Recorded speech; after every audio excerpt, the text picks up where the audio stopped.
Bonjour à toutes et à tous, bienvenue sur la chaîne pour une nouvelle vidéo théorie.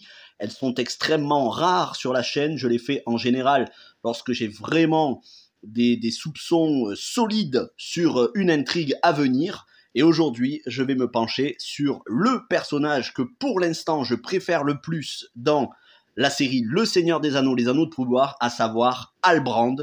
Ce roi venu des terres du sud, ce roi déchu qui a fui les terres du sud envahies par les ténèbres, qui a été recueilli sur un radeau, qui a sauvé Galadriel et qui maintenant est à ses côtés en Numénor. Cette vidéo sera évidemment 100% spoilers comme je l'ai marqué sur la miniature. Soyez à jour des 5 premiers épisodes pour pouvoir la comprendre et elle s'adresse en priorité à ceux qui apprécient cette série. Autant vous dire que tous ceux qui sont là pour crier leur mépris de cette série dans les commentaires, je n'y répondrai pas.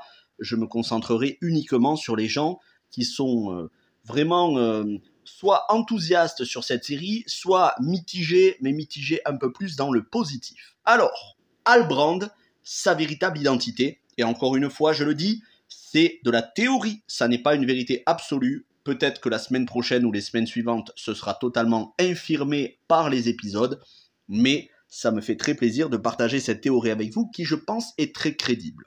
Halbrand, son identité. Le dernier épisode en date que l'on a vu, l'épisode 5, au moment où je fais cette vidéo, nous a donné énormément d'éléments pour pouvoir théoriser sur l'identité de Sauron. On a eu l'étranger qui est avec les pieds velus, qui a été recueilli par Nori, qui s'avère être quelqu'un au pouvoir magique, qui s'avère être quelqu'un qui peut basculer dans le maléfique. Nous avons eu Adar, joué par l'acteur Joseph Moll, qui jouait dans Game of Thrones. Adar, qui semble être un elfe et qui semble avoir de la compassion pour les autres elfes, un sentiment paternel de protection. Et nous avons Halbrand, ce mystérieux personnage sur qui Galadriel vraiment semble faire une fixette, mais en positif, elle semble avoir de l'admiration, elle semble l'estimer, et pense qu'il n'a pas encore révélé toute sa vraie valeur et qu'il pourrait être le roi des terres du sud. C'est pourquoi elle veut qu'il pose une couronne sur sa tête et va tout faire jusqu'à le forcer pour qu'il s'engage aux côtés de la reine Myriel et des hommes de Numénor pour reconquérir les terres du sud dont il semble provenir. Nous avons donc 3 personnages très mystérieux, l'étranger, Adar et Halbrand, qui pourraient éventuellement être Sauron, le grand méchant non seulement de la série, le grand méchant du second âge et le grand méchant après Morgoth de l'univers de Tolkien. Alors, vous me direz, Sauron doit se présenter sous la forme de l'elfe Anatar en Erégion, aux côtés de Celebrimbor. Celebrimbor qui est joué dans la série, Celebrimbor qui a commencé la forge, une forge qui lui permettra de faire des choses qui soient aussi grandioses que les Silmarils. Pour ceux qui ne connaissent pas les Silmarils, c'était des joyaux dont s'était emparé Morgoth, qui avaient un attrait de par leur beauté, un petit peu comme l'anneau unique pour les humains, les elfes et les nains.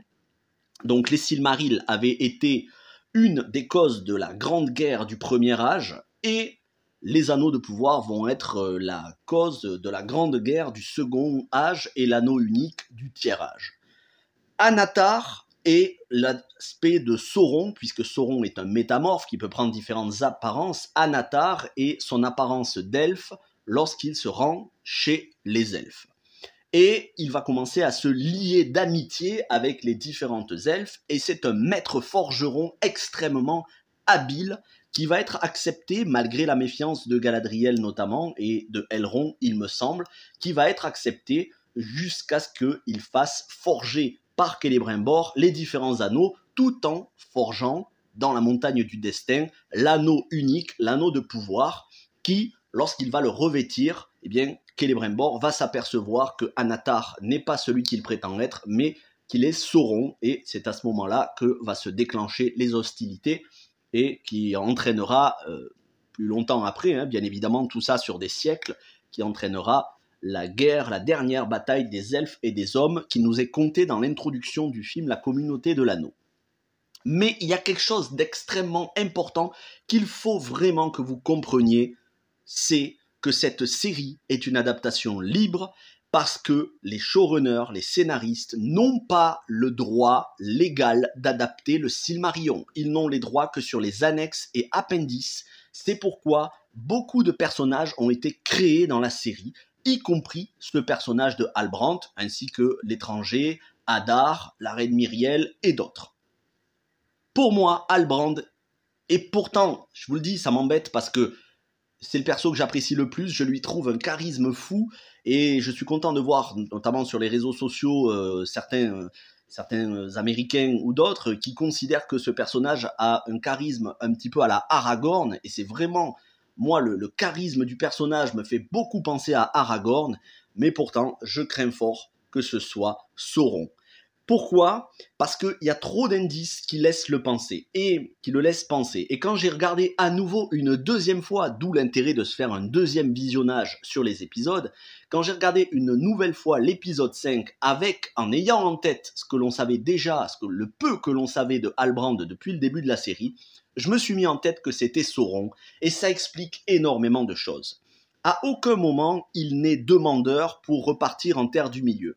Mais c'est Galadriel qui va le supplier, qui va lui forcer la main, et donc c'est elle qui est demandeuse.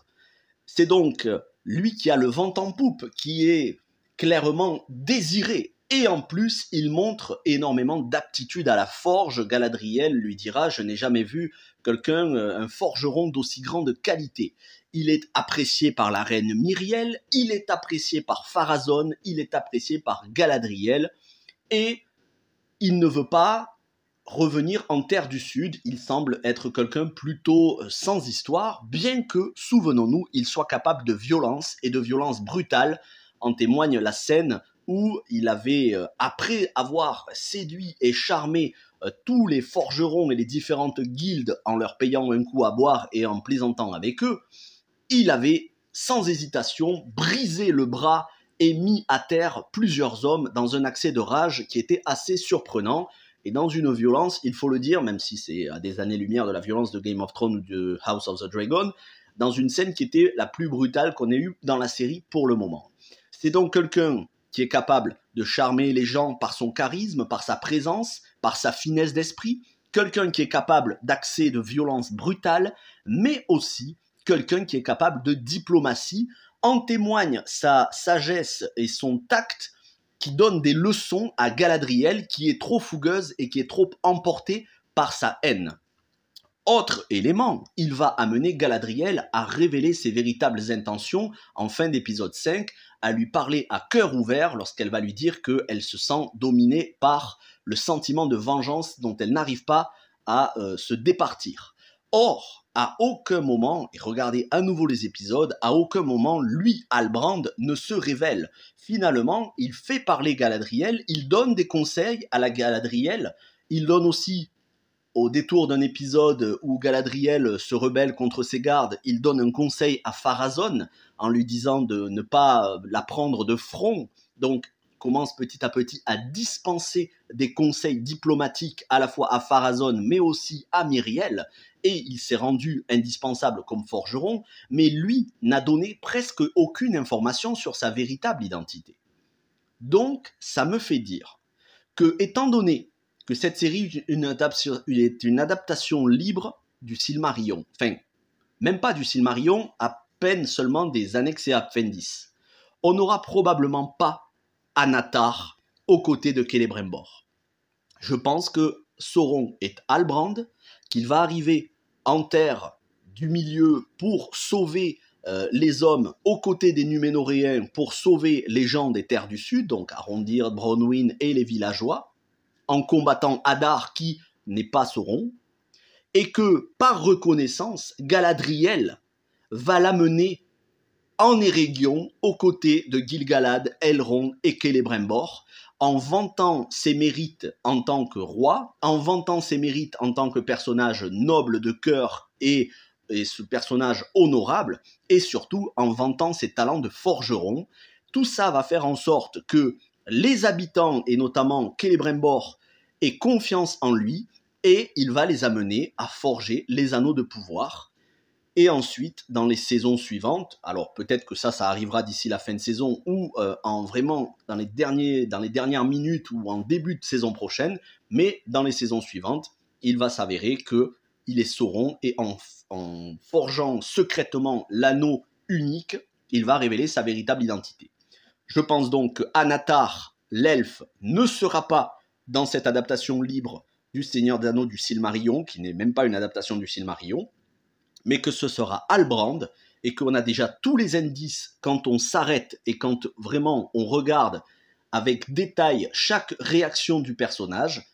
Ce personnage est beaucoup trop charmeur, beaucoup trop charismatique, beaucoup trop noble, alors qu'on en sait très peu sur lui, sachant qu'il n'existe pas et qu'il n'y a pas de roi des terres du Sud s'appelant Halbrand dans aucune œuvre de Tolkien. Pour moi, j'ai encore quelques petits doutes, bien évidemment, puisqu'il reste 3 épisodes, mais pour moi, ça me paraîtrait logique qu'il soit Sauron, déguisé sous l'apparence d'un homme.